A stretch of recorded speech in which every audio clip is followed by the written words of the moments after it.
अस्सलाम वालेकुम दोस्तों, आप लोग इस्लामिक थ्योरी यूट्यूब चैनल देख रहे हैं।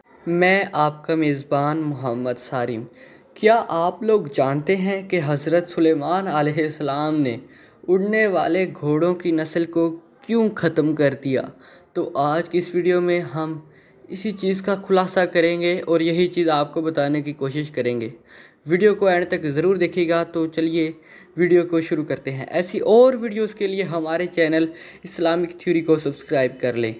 हज़रत सुलेमान अलैहिस्सलाम हज़रत दाऊद अलैहिस्सलाम के बेटे। आपको अल्लाह ताला ने बादशाहत अता फरमाई। आपका कंट्रोल हवा पर भी था। ना सिर्फ इंसान बल्कि हैवान और जिन्नात भी आपके हुक्म की तकमील किया करते थे। कहा जाता है कि हज़रत सुलेमान अलैहिस्सलाम वो वाहिद बादशाह थे जिनके दौर में या जिनको उड़ने वाले घोड़ों का जो शर्फ था वो हासिल था या उनकी सवारी उनको मिली।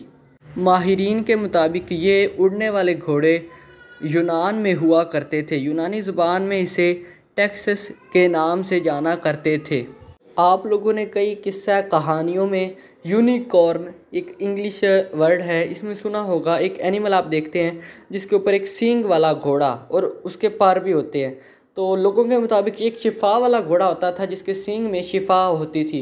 और उड़ने वाले घोड़ों के लिए भी लोगों की ये बात मशहूर थी, यानी लोगों का ये कहना है कि इस पर सिर्फ नेक दिल इंसान ही सवारी कर सकते थे।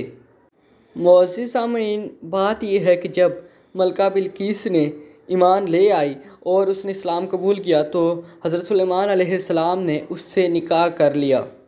हज़रत सुलेमान अलैहिस्सलाम उड़ने वाले घोड़ों की सवारी से पूरी दुनिया की सैर करते।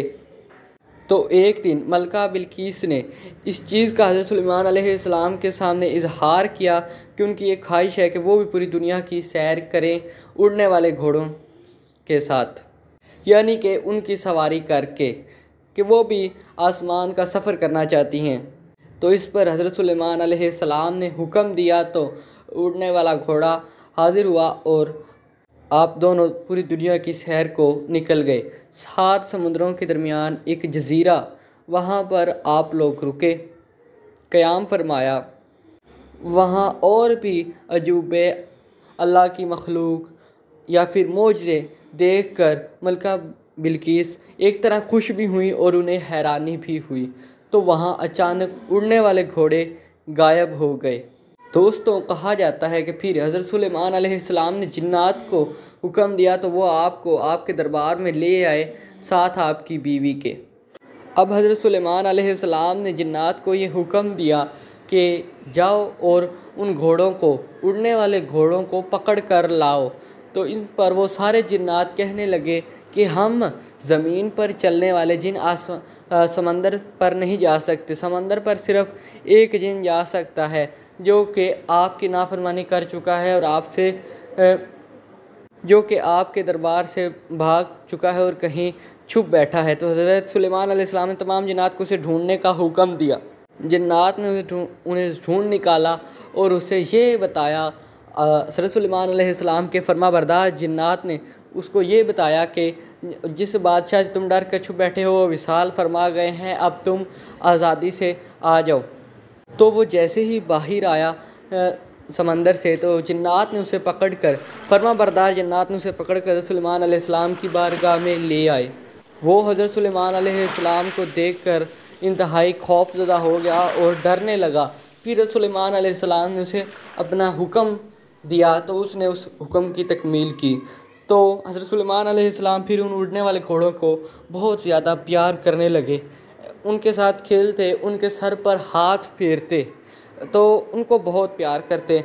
आप इस चीज़ में इंतहाई गुम हो गए, यहाँ तक कि शाम होने को थी और आपकी नमाज क़ज़ा हो गई।